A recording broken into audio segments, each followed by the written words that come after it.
இன்று இந்த சுருக்க தியானத்திற்காக தெரிந்து கொள்ளப்பட்ட வேத பகுதி 2 நாளாகமம் 17ஆம் அதிகாரம் வசனம் 6 முதல் 9 வரைக்கும். 2 நாளாகமம் 17ஆம் அதிகாரம் வசனம் 6 முதல் 9 வரைக்கும். தெரிந்து கொள்ளப்பட்ட தலைப்பு: கர்த்தருடைய வார்த்தையை அவசரமாய் அறிவிக்க வேண்டும். கர்த்தருடைய வார்த்தையை அவசரமாய் அறிவிப்போம். இப்பொழுது நாம் ஜெபிக்கலாம். அன்பின் தகப்பனே, இந்த வேலைக்காக உமக்கு நன்றி. நீர் பரிசுத்தர், நீர் ராஜாதி ராஜா. ஆண்டவரே, பரிசுத்த ஆவியானவரே, இந்த நாளுக்காக நீர் எங்களுக்காக எழுதி வைத்திருக்கிற உம்முடைய ஜீவ வசனங்களின் பிரகாரம் உம்மை தியானிக்க, ஆண்டவரே, உம்முடைய வார்த்தைகளுக்கு கீழ்ப்படிந்து எங்களுடைய அன்றாட வாழ்க்கையில ஜீவிக்க அப்பா நீர் எங்களுக்கு போதித்தரலாம். பரிசுத்த ஆவியானவரே, நீர் எங்களுக்கு உம்முடைய வசனத்தை தாரும், போதித்தரலாம். கனம் துதி மகிமை உமக்கே தருகிறோம். ஆண்டவர் இயேசு கிறிஸ்துவின் நாமத்திலே ஜெபிக்கிறோம் பிதாவே, ஆமென். கர்த்தருடைய பரிசுத்த நாமத்துக்கே மகிமை உண்டாவதாக. இந்த யோசபாத் என்கிற ராஜாவுடைய நாட்களிலே யூதேயா தேசத்திலே அவர் அரசாட்சி செய்தார். அப்பொழுது அவருடைய அப்பாவாக்கி அந்த ஆசா ராஜா விக்கிரக வணக்கத்தில் மூழ்கி இருந்தார். அதை விட்டுவிட்டு, அந்த விக்கிரக வணக்கத்தை எல்லாம் விட்டுவிட்டு கர்த்தரை ஆராதித்து கர்த்தருடைய வேதத்தை, அவருடைய கற்பனைகளை கடைபிடித்து தானும் தன் வீட்டாரும் மற்றும் தன்னுடைய தேசத்து மக்களும் அந்த கர்த்தருடைய வேதத்தை கற்றுக்கொண்டு அதன் பிரகாரம் வாழ்வதற்காக அவர் முயற்சி செய்தார். அதைத்தான் நாம் இந்த பகுதியிலே நாம் பார்க்கிறோம். அது நிமித்தமாக கர்த்தர் அவரை வழிநடத்தினார், அவரோடு இருந்தார். கர்த்தர் யோசபாத்தோடு இருந்தார் என்று 3ஆம் வசனத்தில் சொல்லப்பட்டிருக்கிறது. கர்த்தர் அவன் கையில் ராஜ்யபாரத்தை திடப்படுத்தினார் என்று 5ஆம் வசனத்தில் சொல்லப்பட்டிருக்கிறது. இதுமாக கர்த்தர் அவரோடு கூட இருந்தார். கர்த்தருக்காக அவர் தன்னை அர்ப்பணித்த போது கர்த்தர் அவரோடு கூட இருந்து அவரை பயன்படுத்தினார். அவருடைய ராஜ்யபாரத்தை ஆசீர்வதித்தார். அது மாத்திரமல்ல, கர்த்தரை தேடுவதற்கும் கர்த்தருடைய வசனங்களை கேட்டு அதன் பிரகாரம் கீழ்ப்படிந்து நடப்பதற்கும் அவர் தன்னுடைய தேசத்து பிரபுக்கள், ஆசாரியர், இன்னும் லேவியர், தன்னுடைய தேசத்து மக்களையும் அதற்காக உற்சாகப்படுத்தினார். அதைத்தான் நாம் இந்த 2 நாளாகவும் 17ஆம் அதிகாரம் 6ஆம் வசனத்திலே நாம் பார்க்கின்றோம். அதில் விதமாக கூறப்பட்டிருக்கிறது: கர்த்தருடைய வழிகளில் அவன் இருதயம் உற்சாகம் கொண்டது, அவன் மேடைகளையும் விக்கிரக தோப்புகளையும் யூதாவை விட்டு அகற்றினான் என்று சொல்லப்பட்டிருக்கிறது. ஆம், கர்த்தரை நாம் முழுமையாக நாம் ஆராதிக்க வேண்டுமானால் அதற்கு இடைஞ்சலாக இருக்கிற எல்லா அழுக்குகளையும், எல்லா விதமான தீமைகளையும், கர்த்தர் விரும்பாத எல்லா விதமான காரியங்களையும், தீமைகளையும் அகற்ற வேண்டும். அதைத்தான் இந்த கர்த்தருடைய ராஜாவாக்கிய அந்த யோசபாத் செய்கிறார்.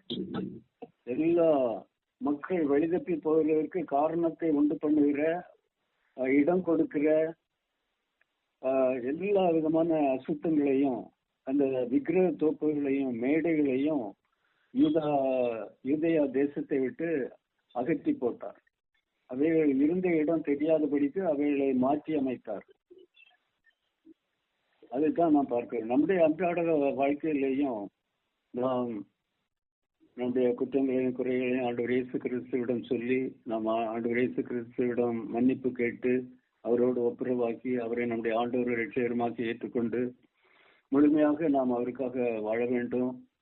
அவருக்காக நாம் அவர் நமக்கு தந்திருக்கிற வரங்கள், கிருபைகளை பயன்படுத்தி அவரை நாம் மையப்படுத்த வேண்டும். அவர் பெருக வேண்டும், நாம் சிறுக வேண்டும், விதமாக முழு மகிமையை அவருக்கு நாம் கொடுக்க வேண்டும். அவ்விதமாக இந்த யோசபாத் ராஜா கர்த்தருக்கு பிரியமான வகையிலே வாழ்ந்தார். அது மாத்திரமல்ல, தன்னுடைய ராஜ்யத்தின் பிரபுக்களுக்கு அதை பற்றி பயிற்சி கொடுத்தார். மற்றவர்களுக்கு வேதத்தை, கர்த்தருடைய வேதத்தை கற்றுக் கொடுப்பதற்கு அவர்களுக்கு பயிற்சி அளித்தார்.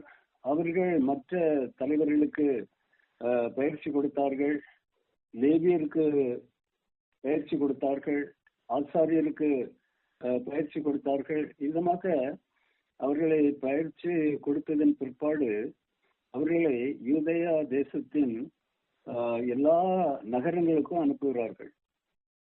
அதைத்தான் நாம் இந்த 7-8 வசனங்களிலே நாம் பார்க்கின்றோம். 2 நாளாகவும் 17ஆம் அதிகாரம் 7-8 வசனங்களிலே, அவன் அரசாண்ட 3ஆம் வருஷத்தில் யூதாவின் பட்டணங்களிலே உபதேசம் பண்ணும்படிக்கு அவன் தன் பிரபுக்களாகிய பென்னாயிலேயும் ஒபதியாவையும் சகரியாவையும் நெத்தனேயேலையும் மிகாயாவையும் இவர்களோட கூட செமாயா, நெத்தனியா, செபதியா, ஆசகேல், செமிரமோத், யோனத்தான், அதோனியா, தொபியா, தொபத்தோனியா என்னும் லேவியரையும் இவர்களோட கூட ஆசாரியரான எலிஷமாவையும் யோராமையும் அனுப்பினான் என்று குறிப்பிடப்பட்டிருக்கிறது. பாருங்கள், கர்த்தருக்கு தன்னை அர்ப்பணித்து கர்த்தருடைய வழியிலே நடக்க தான் தீர்மானித்து தன்னுடைய தேசத்தையும் தேசத்து மக்களையும் தேசத்திலே நடக்க போகிற தேவாலயத்திலே நடக்க போகிற ஆராதனைகளையும் தொழுகையையும் கர்த்தராகிய தேவன் ஒருவருக்கே செய்யும்படியாக அவர் கட்டளையிடுகிறார். தானும் அதை கை கொள்ளுகிறார். அதை தன்னுடைய தேசத்திலே அதை நிறைவேற்றுகிறார். தன்னுடைய பிரபுக்களுக்கு கற்றுக் கொடுக்கிறார். பிரபுக்கள் மூலமாக லேவியருக்கு கற்றுக் கொடுக்கப்படுகிறது, ஆசாரியருக்கு கற்றுக் கொடுக்கப்படுகிறது. அது மாத்திரமல்ல, அந்த யூதேயா தேசத்தில் உள்ள எல்லா பட்டணங்களுக்கும் அவர்கள் சென்று அங்கு அவர்கள் கர்த்தருடைய வார்த்தையை போதிப்பதற்காக அனுப்பப்படுகின்றார்கள். அதை நாம் 9ஆம் வசனத்திலே நாம் பார்க்கின்றோம். 2 நாளாகவும் 17ஆம் அதிகாரம் 9ஆம் வசனத்திலே இவ்விதமாக குறிப்பிடப்பட்டிருக்கிறது. இவர்கள் யூதாவிலே உபதேசித்து கர்த்தருடைய வேத புஸ்தகத்தை வைத்துக் கொண்டு யூதாவின் பட்டணங்களில் எல்லாம் திரிந்து ஜனங்களுக்கு போதித்தார்கள் என்று சொல்லப்பட்டிருக்கிறது. பெரிய ஒரு எல்லா பட்டணங்களிலேயும் கிராமங்களிலேயும் ஜெப கூட்டங்கள், நற்செய்தி கூட்டங்கள், காஸ்பல் மீட்டிங்கள், எழுப்புதல் நற்செய்தி கூட்டங்கள், குழந்தைகளுக்கான கூட்டங்கள், டீனேஜ் குழந்தைகளுக்கான கூட்டங்கள், வாலிபர்களுக்கான கூட்டங்கள், குடும்பங்களுக்கான கூட்டங்கள், சங்கிலி ஜபங்கள், முள்ளிரவு ஜபங்கள், இன்னும் என்னென்ன விதத்திலே கர்த்தருடைய வார்த்தையை ஜனங்களுக்கு எடுத்து செல்ல முடியுமோ அவைகளே இந்த டீம், இந்த பெரிய ஒரு டீம், அந்த ராஜாவுடைய கட்டளையை பெற்ற, அதிகாரத்தை பெற்ற, இன்னும் அவரவர் அந்த வேத புத்தகத்தை சுமந்து சென்று 9ஆம் வசனத்தில் அவ்விதமாகத்தான் கூறப்பட்டிருக்கிறது. கர்த்தருடைய வேத புஸ்தகத்தை வைத்து கொண்டு அதை கையில் எடுத்து கொண்டு போனாங்க. அதுக்காக அவங்க வெட்கப்படலை. அதை சுமத்துக்கிறவருக்கு அவங்க அதை சோர்வடையலை. அதுக்காக அவங்க மகிழ்ச்சி அடைந்தாங்க. ஊராய் சென்று கர்த்தருடைய வார்த்தையை அறிவித்தாங்க, போதித்தாங்க. மக்கள் அதை விசுவாசித்தாங்க. ஜீவனுள்ள தேவனாகிய கர்த்தரை அவங்க வணங்கினாங்க, வழிபட்டாங்க. அதற்கு இந்த யோசபாத் ராஜா காரணமாக இருந்தார். அது நிமித்தமாக அந்த யூதேயாவை சுற்றியுள்ள தேசங்கள் மத்தியிலே உள்ளங்களிலே கர்த்தர் இந்த யூதேயாவை குறித்த பயத்தை உண்டு பண்ணினார். அவர்கள் யாரும் இந்த யூதேயா தேசத்துக்கு விரோதமாக யுத்தம் செய்ய வரவில்லை. இது பரலோக அரசாங்கத்தின் உதவி, பரலோக தேவதூதர்களின் சேனைகளின் உதவி. இன்று நாம் கர்த்தருக்காக கர்த்தருடைய விருப்பத்தை நாம் நிறைவேற்ற, அவருடைய விருப்பம் அறிந்து அவருடைய வழியிலே நடக்க நம்மை அர்ப்பணித்து அவருடைய காரியத்தை முழு மனதோடு முழு பலத்தோடு நாம் செய்வோமானால் கர்த்தர் பாக்கி காரியங்களை அவர் கவனித்துக் கொள்கிறார். நம்முடைய எல்லா காரியங்களையும், நம்முடைய ஆரோக்கியம், நம்முடைய சுகம்பலம், நம்முடைய வசதிகள், நம்முடைய தேவைகள், நம்முடைய எல்லா விதமான பொருளாதாரம், நம்முடைய எல்லா விதமான தேவைகள், பாதுகாவல், சமாதானம், செழிப்பு, எல்லா காரியங்களையும் அவர் நிறைவேற்றுகிறார். அன்றைக்கும் அவிதமாக செய்தார், இன்றைக்கும் அவிதமாக செய்கிறார். அது மாத்திரம் இல்ல, இந்த யோசபாத் ராஜாவுடைய நாட்களிலே பக்கத்தில் உள்ள தேசத்து ராஜாக்கள் இவங்களுக்கு காணிக்கை கொண்டு வந்தாங்க. வெள்ளி, இன்னும் அவங்களிடம் இருந்த ஐஸ்வர்யத்தின் ஆடுகள் போன்ற ஆயிரக்கணக்கான ஆடுகள் விதமாக அவர்களுக்கு காணிக்கை கொண்டு வந்தாங்க. மற்றவர்கள் முன்பு இவரை உயர்த்தினார். ஆமா, இன்றைக்கு நாம் கர்த்தருக்காக வாழும்போது, கர்த்தரை பற்றி கொண்டு அவருக்காக நாம் ஜீவிக்கும் போது கர்த்தர் நம்மை தலையாக்குகிறார். வாளாக்காமல் தலையாக்குகிறார், கீழாகாமல் மேலாக்குகிறார். உபாமை 28:1 அதைத்தான் கூறுகின்றார். என்னுடைய வசனத்துக்கு கீழ்ப்பிடிந்து நீங்க நடப்பீங்க அப்படின்னா இந்த எல்லா ஜனங்களையுடைய நான் உங்களை உயரமாக வைப்பேன், உங்களை மேன்மையாக வைப்பேன். அதுதான் அவருடைய சட்டம், அதுதான் அவருடைய அவர் செய்கிற காரியம். பெரிய அதிசயமான காரியம், யாரும் செய்யாத, யாரால முடியாத பெரிய காரியத்தை அவரை விசுவாசிக்கிறவங்களுக்காக செய்கின்றார். ஆக கர்த்தருடைய பிள்ளைகளே, இந்த வசனங்களை கேட்கிற அருமையான சகோதர சகோதரிகள், குழந்தைகள், பெரியவங்க எல்லாருக்கும் நான் சொல்றது நாம கர்த்தருக்கு நம்மை அர்ப்பணித்து அவருடைய வார்த்தையை நாம அவசரமா நம்ம அறிவிப்போம், மற்றவங்களுக்கு நம்ம அறிவிப்போம். அதனால கர்த்தர் நம்ம எல்லா காரியங்களையும் பார்த்து கொள்வார். அதுதான் இந்த வசனங்களில கூறப்பட்டிருக்கிறது. கர்த்தர் இந்த வசனங்கள் கொண்டு நம் ஒவ்வொருவரையும் பலப்படுத்துவாராக, ஆசீர்வதிப்பாராக, நம்மை பயன்படுத்துவாராக. கோடிக்கணக்கான பேர் கிறிஸ்துவனுடைய வழிநடத்த கர்த்தருடைய வல்லமை நம்ம கூட இருக்குது. அவருடைய கருத்துல அர்ப்பணிக்கப்பட்ட அப்பங்கள் நாம் உபயோகிக்கிறவர் கர்த்தர். ஆகவே நம்ம அவருடைய கருத்துல இந்த காலையில நாம் யாரா இருந்தாலும் இந்த வசனத்தை கேட்கிற, இந்த சத்தத்தை கேட்கிற நாம யாரா இருந்தாலும் நம்ம இந்த காலையில கர்த்தருக்கு அர்ப்பணிப்போம்.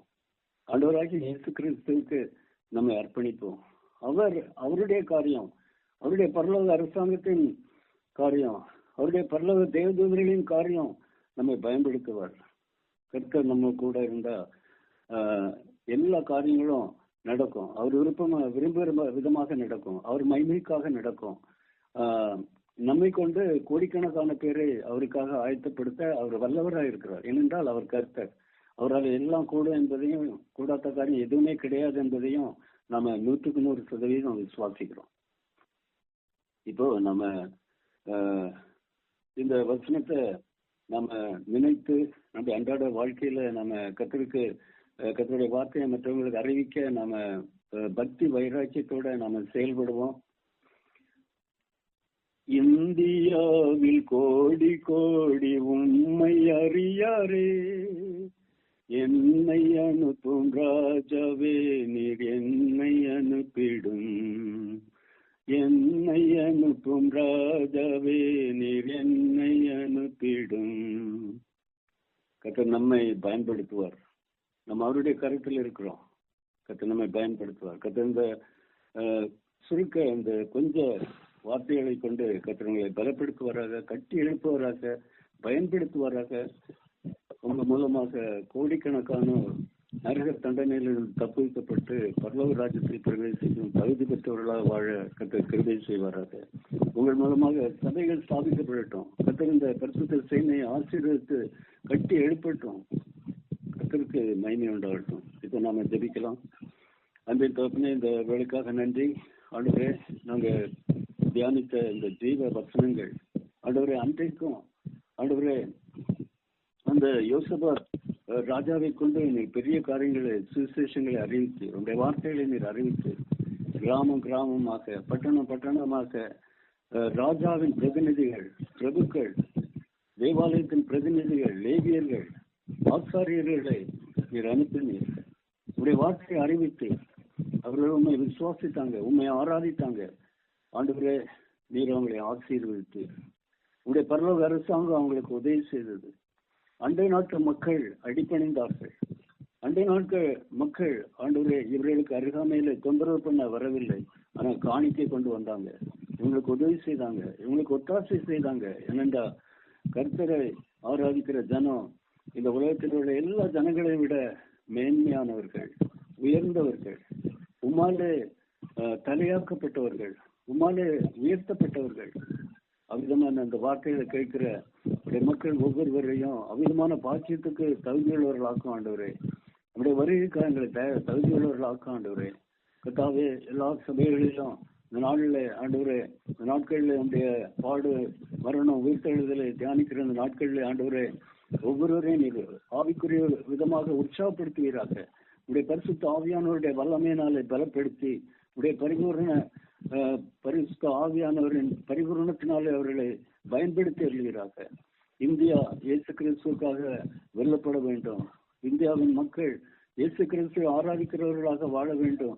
இன்று 3% இருக்கிற இந்த கிறிஸ்தவ சமுதாயம் 100% மாற வேண்டும். இந்தியா இயேசு கிறிஸ்துவுக்காக வாழ வேண்டும். ஆண்டவரே, உம்முடைய நாட்களிலேயே ஆண்டவரே தோமா சீடரை இந்த நாட்டுக்கு அனுப்பி இதை சந்தித்திருக்கிறீர். ஆண்டவரே, மனிதனாக பிறக்கிறதுக்கு முன்னதாகவே எஸ்தர் புத்தகத்திலே இந்தியா முக்கிய இடம் பெற்றிருக்கிறது. ஆண்டவரே, உம்மை துதிக்கிறோம், உம்மை ஸ்தோத்திரிக்கிறோம். உங்களுடைய பார்வையிலே இந்த இந்தியா ஒரு முக்கியமான ஒரு தேசம். ஆண்டவரே, இதை உங்களுடைய சமூகத்திலே நினை கூர்ந்துடலாம். இந்த பரிசுத்த சேனை நீர் ஆசிரியர் ஆண்டவரே, இவருடைய எல்லா ஊழியங்கள் தமிழ்நாடு பிராந்தியங்களிலேயும் மற்றும் ஒரிசா மற்றும் நார்த் ஈஸ்ட் பிராந்தியங்களிலேயும் இந்தியாவின் பல பகுதிகளிலே இவர்கள் மூலமாக நடக்கிற ஊழியங்களை நீர் ஆசீர்வதியும், பதவி பெருக பண்ணும். ஆலமரத்தை போல ஆண்டவரை படர்ந்து கவிழ்ந்து கொள்ள இந்த பரிசுத்த சேனையை நீர் பயன்படுத்தும். ஆண்டவரை, இந்தியாவில் மாத்திரமல்ல உலகத்தின் நாடுகளிலேயும் இந்த பரிசுத்த சேனை பரவி ஆண்டவரே ஆத்துமாக்களை ஆதாயம் செய்யட்டும், சபைகளை ஸ்தாபிக்கட்டும், உங்களுடைய நாமம் மையப்படட்டும். எல்லாரும் ஆரோக்கியமுள்ளவர்களாக வாழ்வார்களாக, உயர்ந்தவர்களாக வாழ்வார்களாக. அவர்களுக்கு கிடைக்க வேண்டிய எல்லா விதமான ப்ரமோஷன்கள், உயர்வுகள், நற்சான்றிதழ்கள், மெடல்கள், எல்லா அவார்டுகள் அவர்களுக்கு கிடைக்கப்படணும்.